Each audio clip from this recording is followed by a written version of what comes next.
video for you guys.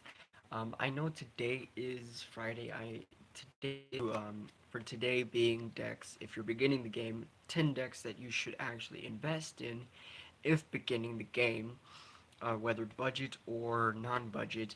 And then of course, on Monday I will be going over the rule book um, based on what I have of the rule book so far. So this is what I'm going to tell you guys.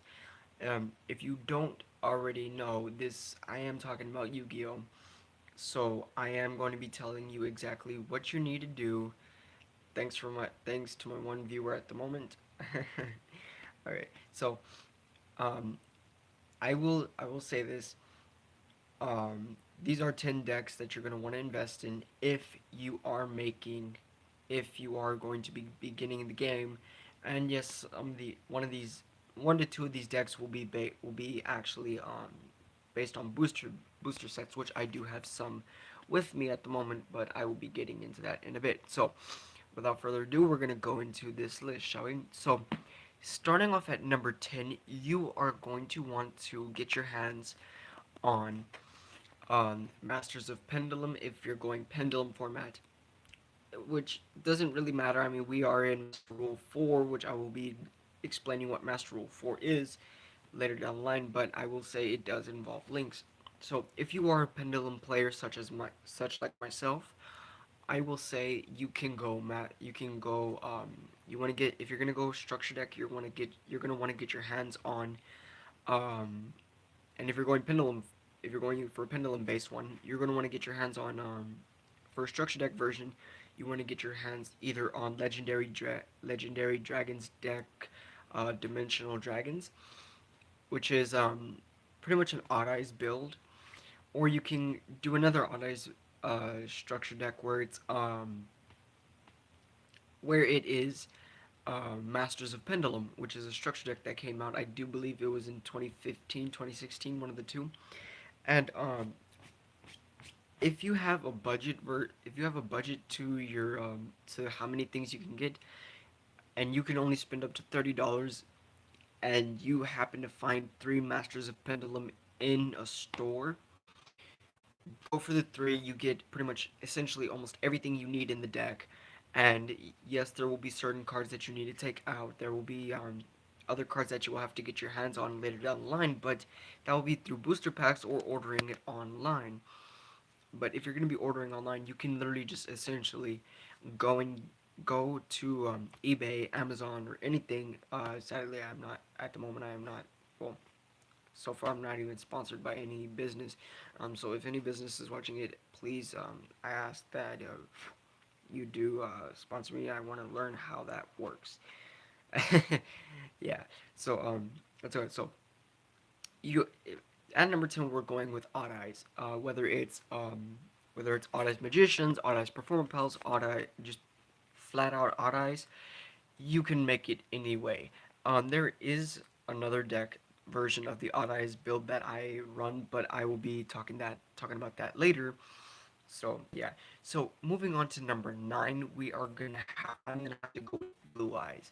Now blue eyes essentially, yes, there are a lot of new support cards for it, such as the recent just today, which actually happens to be Blue Eyes Chaos Dragon, which is the new ritual monster.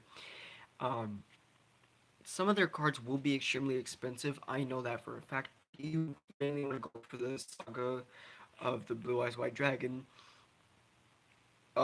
because that is a structure deck that gives you almost everything you need for a Blue Eyes deck, and you have almost everything you need. But usually, again, like every other deck, you have certain cards that you need to get your hands on and work your way around it. So yeah, and then coming on at number 8, I'm gonna have to go. Thank you, my one of the viewers, my friend Rita. Um, yeah, thank you. So, as I was saying, so we're gonna have. Where was I? Oh yes. Number 8. So coming in at number 8, I'm gonna have to go.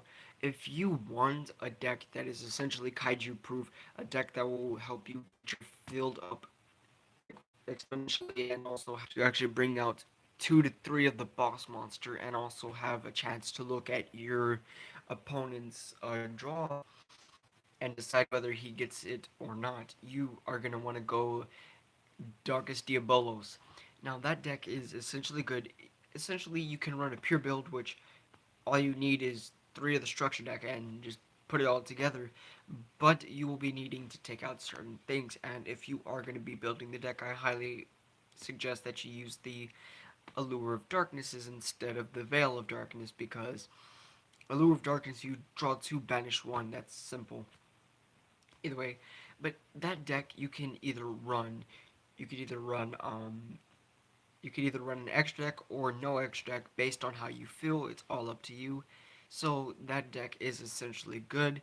Um, Coming in at number 7, we have Dynamist, because Dynamist mainly because it's a machine deck, it's a pendulum deck. You have the links that you need. You can get the links you need for it. Yes, it is a deck that you get through booster packs, which I am sad to say, but you can easily go online and find a cheap core version of the deck and just like build onto it.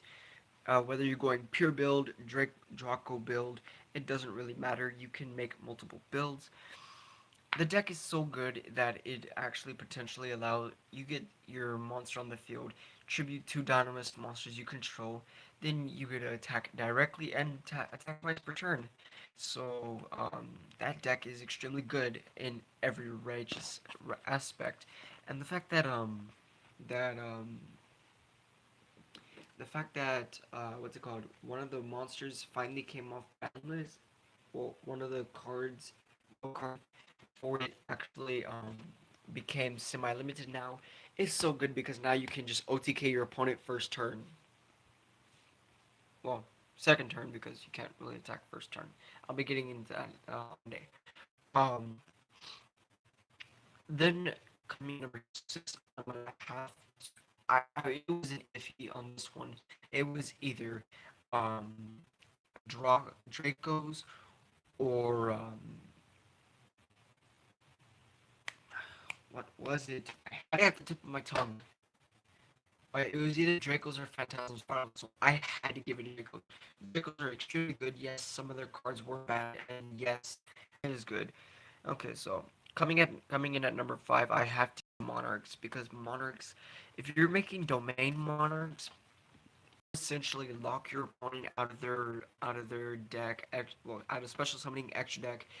You technically lock them out of almost everything, and then of course you protect your monsters at the same time while doing so, and that is essential. And if you want to get that, if you want to make a pure build of Domain of the True Monarchs, all you really need for the deck is essentially 3 Emperor of Darkness structure decks. That's all you need. Of course, you can throw in some other cards for draw power and other stuff, but still, like three. You get 3 Emperor of Darkness structure decks.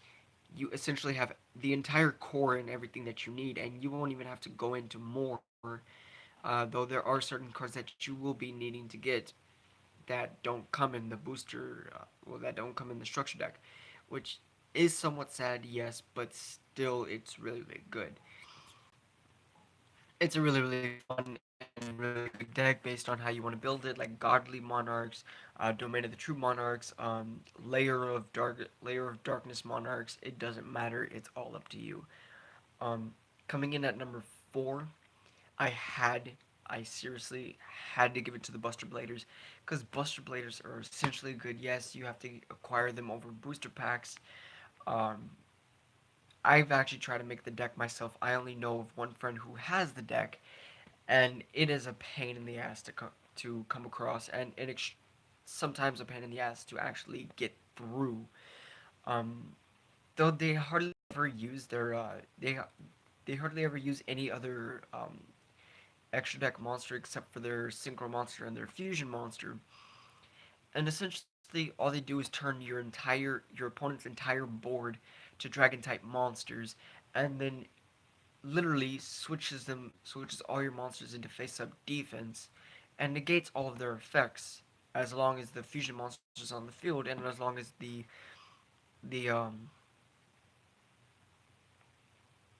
as long as the synchro monster's on the field.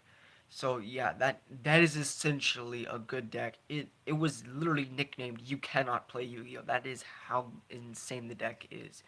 Though it is sad because now the fact that there is requirements of links, the deck is not as powerful as it used to be, but still powerful enough to lock you out of everything. Literally powerful enough to lock you out of your graveyard, out of your extra deck, out of your spells, out of everything. Everything's just negated. So that's how serious it is to be reckoned with. And yes, I have played the deck. I have played against the deck and played the deck myself. Only because my friend allowed me to borrow his deck for a while. And it was essentially good. Like I loved playing the deck. It was the main reason why I wanted to make it. I gave up on it because I was trying to make the Blue Eyes variant of it. Now I really want to re-get my hands on the Buster Blader stuff. So I seriously want to remake the deck. Like I want to make it so bad. That's how good it is. Like even pros have sometimes have extremely hard times to come across it. Well, come across and overcome it. They if you're building like a good variant of the deck, you are gonna have an extreme hard time getting across it. It is that powerful. Okay, so following up, we actually in coming in at number three, we actually have the cubics. Now you're probably thinking, why the heck cubics? They suck. No, they don't. That's where you're wrong. Now, if you're really the cubics, I would strongly suggest that you get your hands on the Dark Side of Dimensions movie pack, as specifically the box set, because you can essentially get the entire cubics deck off there, and it's so good that like, if you actually make the deck right, you can OTK your opponent the first turn. Like you can overkill them. That that's how bad. Like, damn. Like oh my god, like it's so crazy because their fusion monster. You bring out their fusion monster. Their fusion monster essentially allows you.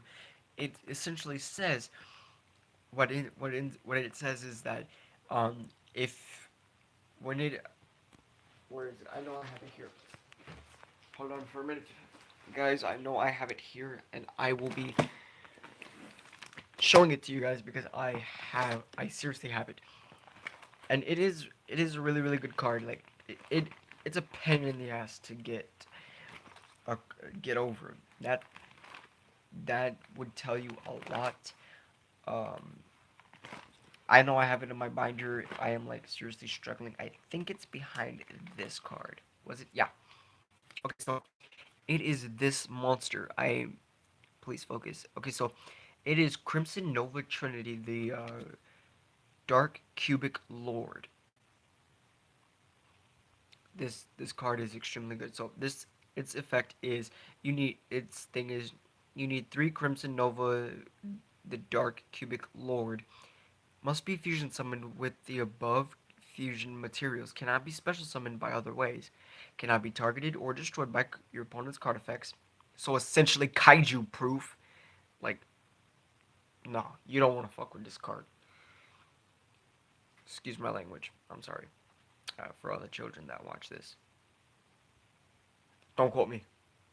I'm sorry. I'm being a dumbass. Okay, so when this card declares an attack, you essentially cut your opponent's life points in half. That is no, that will just like literally annihilate your opponent right there. Then of course, when this card destroys an opponent's monster by battle, and you you can activate this effect. Um, yes, I am obsessed. I'm sorry. Okay, so this card can make a second attack during this battle phase. If you took effect damage, inflict damage to your opponent equal to the damage you took. That is. So you use this monster and you actually have um the right materials to actually bring him out. Oh my gosh, you just annihilated your opponent right there because you essentially you declare an attack. Your opponent's at 8,000 life points. you declare an attack, to his attack goes down to 4,000, and you attack his opponent. You attack his monster, say with that has zero attack. I'm just giving out an example. You attack his monster with zero attack that has zero attack. You essentially just annihilate your opponent. Like there is no way he's gonna recover from that. No chance. So that's why I had to give it to the. That's why I had to give the spot number 3 to the cubics, because they will essentially wipe your opponent off the board. Um, Going into number 2 is you make a peer build that relies not. I don't know, Rita. I don't know. So you make the DDDs on a way in a way that technically relies on the extra deck, but actually uses everything as a 4 card combo. Wipe out your opponent right there, 1 turn kill. Your opponent kisses his ass goodbye. There's no way he's gonna recover from that, and there is extremely hard. That's rule 3, which is the pendulum arrow, which I'll get more into back later down the line, which will be on Monday. Back in those times, a lot of people would look at the DDDs and say, "This is so much BS. There is no way you can actually pull all of this off and still have it within your first turn." And I loved seeing all the old players be like, "Oh, you can't do that. Like that's an illegal move." Like, no, it's not illegal. You can literally do a 4 card combo. Literally pop off on like use all the card effects within the 4 cards that you use, and then essentially wipe your opponent clean from the board. He is screwed. He is screwed. There's no return from that. And there's multiple ways to make the DDDs, but if you are on a budget version, you're essentially gonna want to get 3 of the Pendulum Domination structure deck, which will have pretty much majority of the stuff that you need. All you will need is to get your hands on the rest of the extra deck, and of course the rest of the main deck, which, yeah, you can already tell that's gonna be a pain. And then coming in at number 1, which is my absolute favorite deck, which is my soul deck, the deck that I will not trade for the world. Like, no, no, no, no, no, no. If someone were to tell me they'd give me $5 million just for this deck, I'd laugh in their face. If someone were to tell me that they'd give me every deck in the world with all the expensive ass cards, high tiers, they'd give me all of their trades all for this one deck, which is actually an underrated deck at the moment. And now that they got their new support today, yeah, they're gonna go up. Um, Still, I'd have to say no. This is my absolute favorite deck. I have to give it to the Abyss Actors. Now, everyone ignored this deck. If you are like me and you want to be like a fun player, but at the same time want to see an underdog deck make it in, spamming your field of Abyss Actor monsters, then activate their um, their version of Raigeki, which which is this card right here, Abyss Grip Rise of the Abyss King. If you don't know how to run this deck, I actually ask that you check out my my videos on my Abyss Actor decks, which will show you two other ways to build the deck, or more. I'm still trying to remember how many I've made. But yeah, you can make so many versions of this deck. The Odd Eyes engine in this deck actually works perfectly well with this.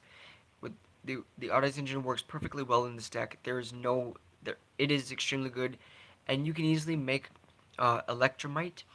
You can make your Vortex Dragon, your Starving Fusion Venom Dragon. You can make a bunch of cards. It is so essentially good. There's no way that you can actually there is no way that you can actually say that this deck sucks. Cause once I start using the new like right now on its own, it is extremely hard to like negate their effects because and to stop them from using all their effects because of the fact that they potentially rely around getting their monsters into the getting their pendulum monsters into the extra deck. So your best bet is to find a way to banish the monsters instead of allowing them to go to their extra deck. Because you allow them to go to the extra deck, you essentially just screwed yourself over. That's how bad it is. And if you allow all the monsters to get onto the field, you screwed yourself over even more. So yeah, so the Abyss Actors are an extremely good deck. If you want to find them, your best bet is to actually go with the new booster pack that came out, which has a reprint of some of the cards, two cards, which I will be explaining later down the line. And if you want to get the entire deck, well, majority of almost all the deck, it ca- some of their cards came out in three different booster packs. So Destiny Soldiers, Battles of Legend Light's Revenge, and Legendary Duelist White Dragon Abyss. White Dragon Abyss has the new cards. Legendary Duelist. I'll